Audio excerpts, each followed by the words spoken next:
Hi viewers, எல்லாரும் எப்படி இருக்கீங்க? இன்றைக்கி நம்ம சேனலில் ரொம்பவே டேஸ்டியான வாயில் வச்சதுமே கரையக்கூடிய காஜு கட்லி, அதாவது முந்திரி கேக் எப்படி பண்ணுறதுன்னு பார்க்கலாம். ஸோ வாங்க வீடியோக்குள்ளே போகலாம். இன்றைக்கி நான் ஒரு 150 கிராம் அளவுக்கு முந்திரி எடுத்து அதை தண்ணியில் 1 மணி நேரத்துக்கு ஊற வச்சுருக்கேன். இதை இப்போது மிக்ஸி ஜாரில் சேர்த்துடலாம். இதை நம்ம அரைக்கிறதுக்கு ரொம்ப கம்மியான அளவு பால் சேர்த்துக்கலாம். ரொம்ப தண்ணியாக அரைக்கக்கூடாது. ஜஸ்ட் ஒரு பேஸ்ட் கன்சிஸ்டன்சி வர்றதுக்காக கொஞ்சமாக பால் சேர்த்து இந்த மாதிரி நல்லா பேஸ்ட்டாக அரைச்சி எடுத்துடலாம். இப்போ ஒரு பேன் அடுப்பில் வச்சுட்டு நம்ம அரைச்சி வச்ச முந்திரி பேஸ்ட்டை அதில் சேர்த்துடலாம்.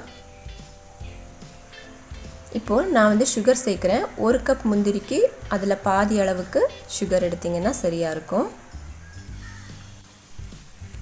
இப்போது இதை நல்லா கலந்து விட்டுடலாம். சுகர் எல்லாம் நல்லா மெல்ட் ஆகட்டும்.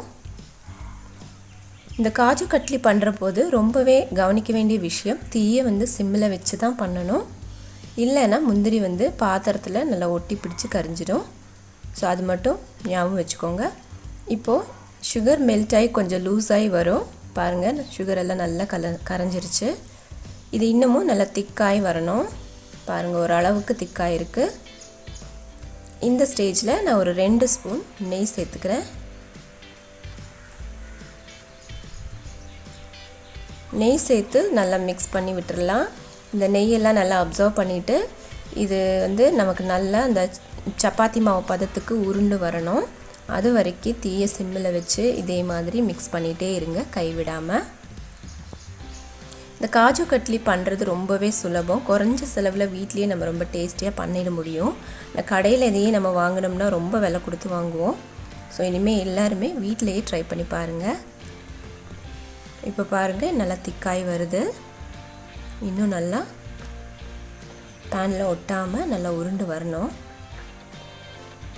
உங்களுக்கு பார்த்திங்கன்னா தெரியும், நல்லா இன்னும் கொஞ்சம் நல்லா திக்காயிடுச்சு.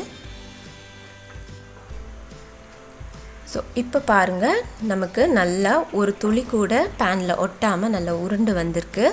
ஸோ இந்த ஸ்டேஜில் நமக்கு ரெடி ஆகிடுச்சு. ஒரு தட்டில் நெய் தடவி வச்சுருக்கேன். இதை இதில் மாற்றிடலாம். இது கொஞ்சம் ஆறுனதுக்கப்புறம் நமக்கு நல்லா இந்த சப்பாத்தி மாவு பதத்துக்கு நமக்கு உருட்ட வரும். ஸோ இது கொஞ்சம் ரூம் டெம்பரேச்சர் வரட்டும். ஸோ இப்போ பாருங்கள், ஆறுனதுக்கப்புறம் கையில் கொஞ்சம் நெய் தடவிட்டு இந்த மாதிரி சப்பாத்தி மாவு பாத்துக்கு வந்துடும்.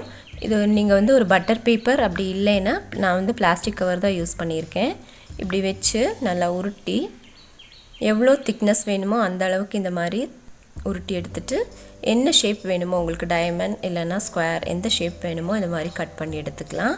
ஸோ அவ்வளோதான். பாருங்கள், ரொம்பவே சூப்பரான வாயில் வச்சதுமே கரையக்கூடிய காஜு கட்லி ரொம்ப சூப்பராக தயாராகிடுச்சு. ஸோ இந்த வீடியோ கண்டிப்பாக உங்களுக்கு பிடிச்சிருக்குன்னு நினைக்கிறேன். பிடிச்சிருந்தால் லைக் பண்ணி ஷேர் பண்ணுங்கள்.